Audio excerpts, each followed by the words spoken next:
Hola, soy Nora Vascones, alumna de segundo C de Tafad Madrid, y por motivos del COVID-19 no podemos realizar nuestras prácticas, por lo que tenemos que hacer vídeos para convalidarlas. En el vídeo de hoy hablaremos de los conocimientos necesarios mínimos de primeros auxilios que necesita una persona a la hora de trabajar en una empresa de deporte. Al realizar cualquier tipo de actividad física, deporte o ejercicio físico, ya sean instalaciones deportivas convencionales, pabellones deportivos, gimnasios, piscinas, etc., o en el medio natural, bosque, campo abierto, caminos verticales largos o ríos, siempre es posible que se produzca cualquier tipo de accidente o contingencia inesperada que puede provocarnos situaciones desagradables de mayor o menor medida. Si pensamos en este accidente o urgencia, nos imaginamos directamente una situación de drama y agitación.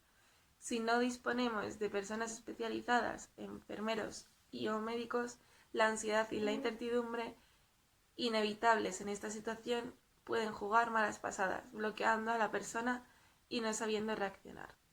El objetivo de este manual es proporcionar a todo el colectivo que realiza actividad física y deporte en particular, y a aquellas personas que no realizan ningún tipo de actividad de esta clase, pero que pueden verse involucradas en ellas como espectadores o simplemente pasar por allí, los más elementales para dispensar una ayuda eficaz a aquellas personas que han sufrido cualquier tipo de accidente hasta que acudan los servicios especializados.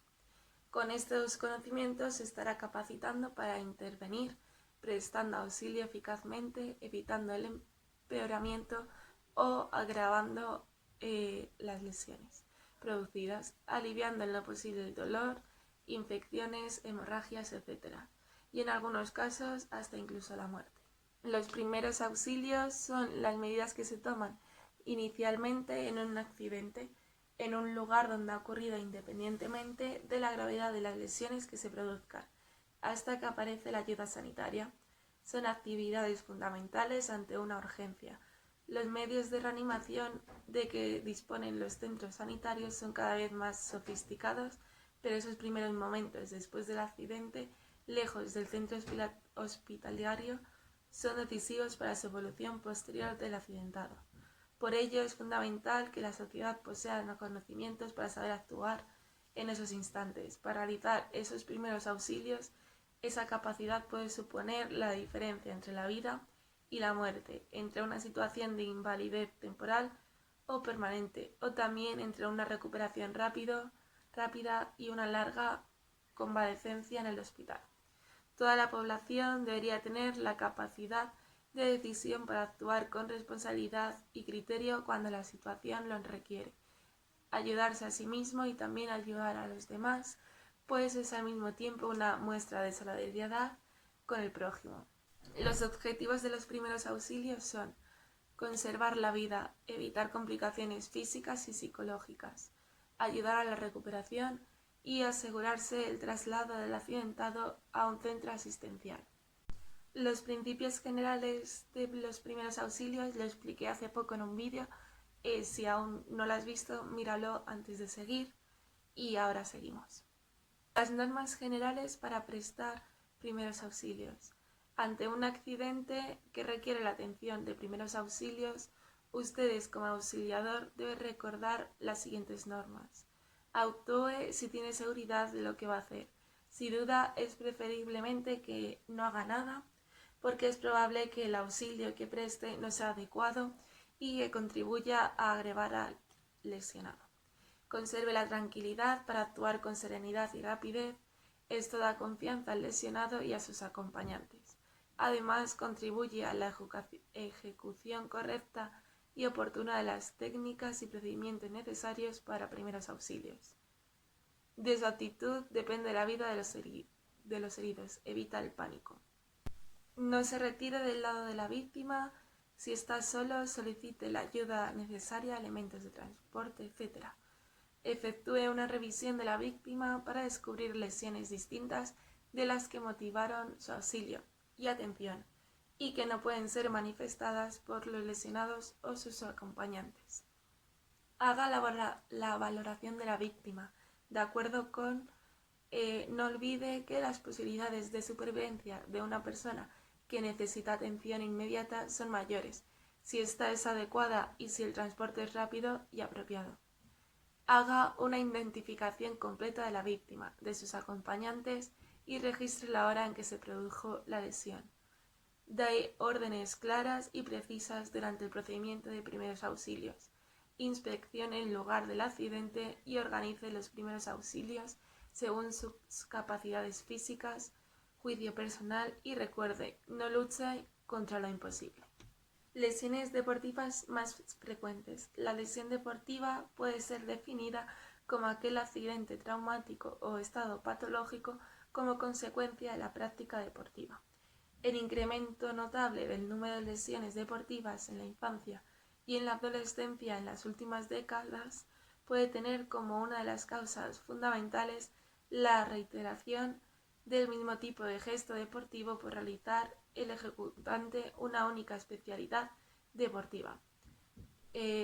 Cahill y Peral, 1993.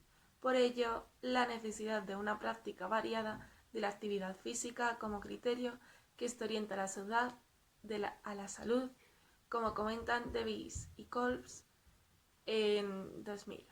La actividad física y el deporte son actividades beneficiosas para el cuerpo, pero al practicarlo se puede incrementar el riesgo de sufrir determinadas lesiones y accidentes. Las más frecuentes son lesiones musculares, tirones, roturas musculares como consecuencia de realizar movimientos explosivos, lesiones articulares y óseas, esguinces, roturas de ligamentos, fracturas pueden producirse por golpes o caídas bruscas, lesiones cutáneas, ampollas por rozamiento de zapatillas, heridas al caerse al suelo. Lesiones por sobreesfuerzo, las agujetas se producen por realizar ejercicios nuevos o de intensidad que excede a la acostumbrada. Ahora hablaré de un par de las lesiones más frecuentes y más típicas en la práctica físico-deportiva. Están clasificadas en varios apartados para hacer más sencilla su identificación y posterior actuación. Las lesiones respiratorias tenemos dos, que sería la asfixia, que es la insuficiencia respiratoria o crisis asmática, y el flato, que es un pinchazo abdominal que nos obliga a reducir el ritmo.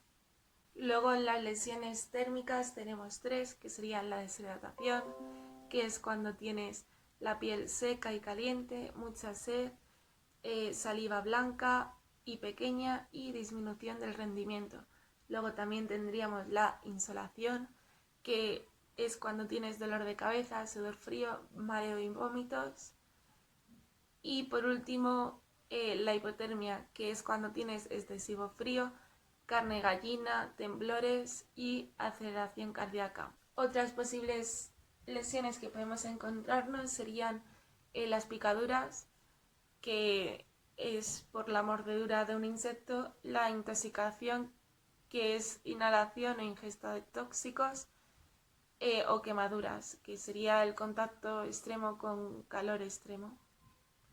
Luego, lesiones musculares podemos encontrar estas, que serían las contusiones, que serían golpes diversos, los calambres, que es cuando te deshidratas o haces un esfuerzo excesivo, un tirón, que es un gesto explosivo para el que no estábamos preparados en frío, una rotura fibrilar, que es un gesto explosivo y muy fuerte en un tirón extremo.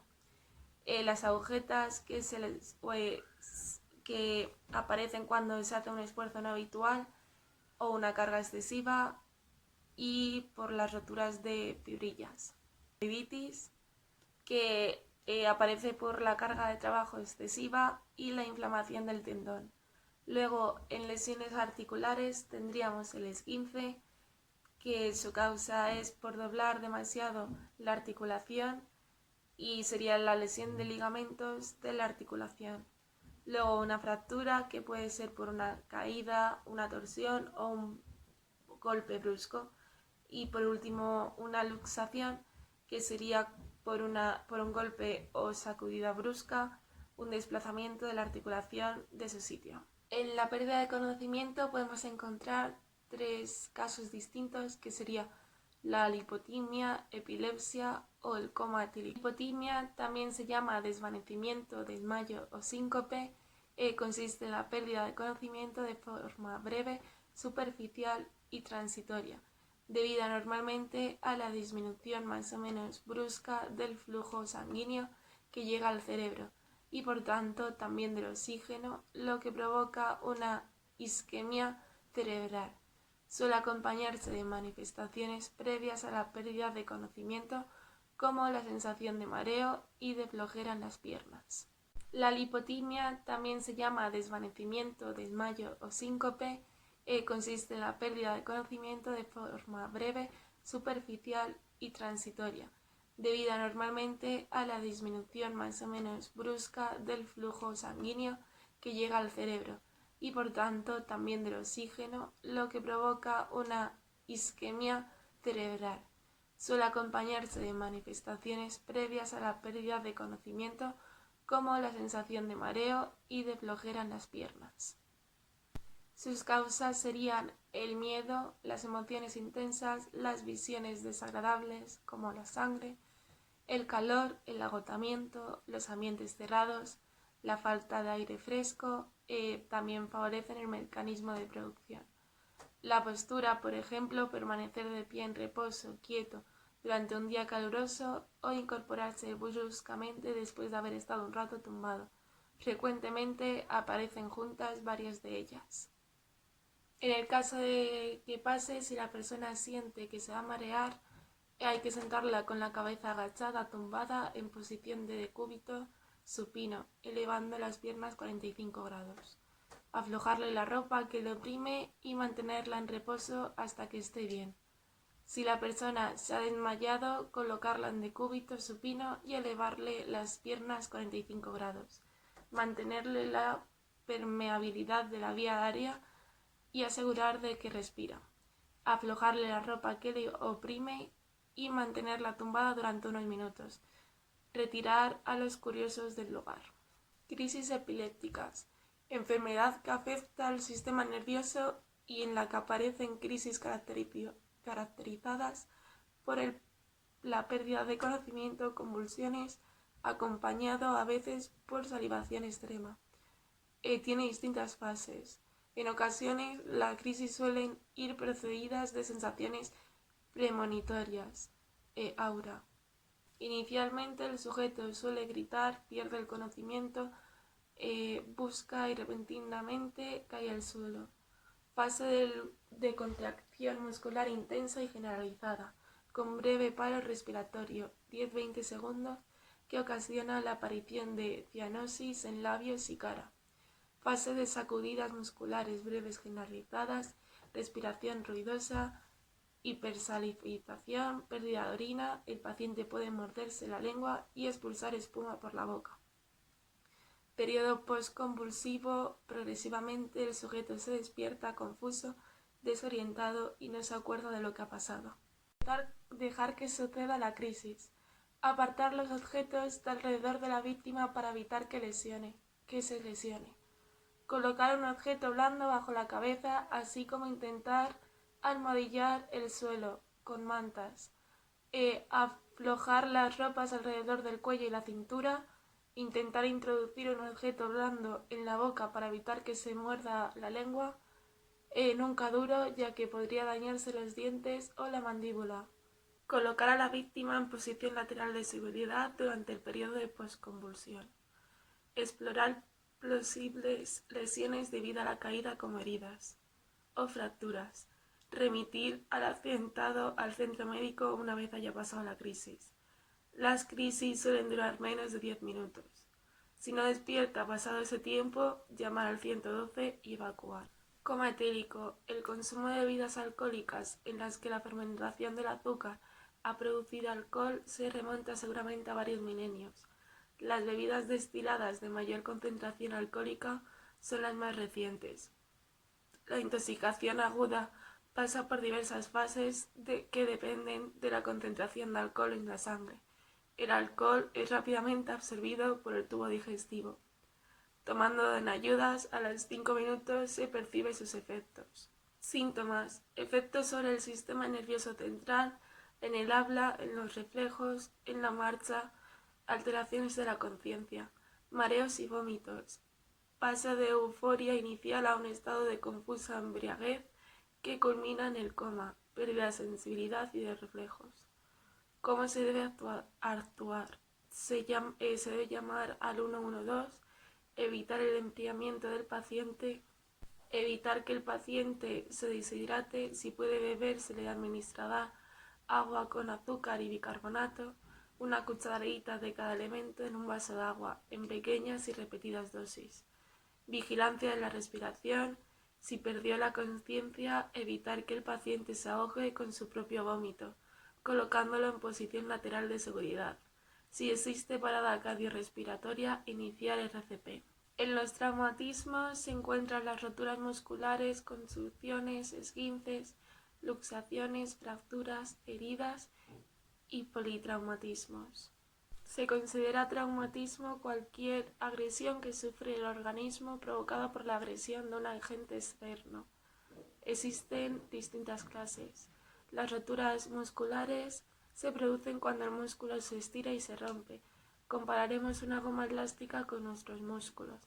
Si estiramos una goma por su capacidad elástica, volverá a su estado inicial, pero si la estiramos demasiado, se romperá. Igual es el mecanismo que se produce en el músculo si le exigimos demasiado. Esta rotura muscular se produce normalmente por las siguientes causas: levantar algo pesado, exigirle demasiado al músculo, o tener la musculatura poco preparada para realizar un deporte o actividad física por realizar un calentamiento. El desgarro o rotura muscular es lo que popularmente se conoce con el mundo del deporte por tirón muscular, y que no hay que confundir con una rampa. Generalmente afecta a los músculos de gran volumen como los del muslo, isquiotibiales y cuádriceps, y la espalda, lumbares, dorsales y cervicales. Las contusiones son las lesiones de las partes blandas del tejido muscular que no se acompaña de pérdida de cantidad de la piel. Pueden ocultar lesiones más graves, tipo contusión simple. Se caracteriza por el enrojecimiento de la piel después de un golpe, por ejemplo una bofetada. Equimosis es la rotura de pequeños vasos sanguíneos que se transforman en cúmulos de sangre. Es lo que popularmente se conoce por cardenal. Hematoma: la sangre sale en una mayor cantidad de los vasos y se acumula debajo del tejido celular subcutáneo, produciendo un abultamiento conocido como chichón. Muerte del tejido: es la contusión más grave que produce un aplastamiento de los tejidos ocasionado por golpes muy violentos. Esguinces: desgarro incompleto de la cápsula articular o ligamentos sin rotura. Se clasifica de primer grado. Son el resultado de la distensión de los ligamentos que unen los huesos de la articulación. La hinchazón es mínima y el paciente puede comenzar la actividad deportiva en 2 o 3 semanas. De segundo grado: los ligamentos se rompen parcialmente con hinchazón inmediata. Generalmente precisan de un periodo de reposo de 3 a 6 semanas antes de volver a la actividad normal. Tercer grado: son los que más graves y suponen la rotura completa de uno o más ligamentos, pero rara vez precisan cirugía. Se precisan 8 semanas o más para que los ligamentos cicatricen.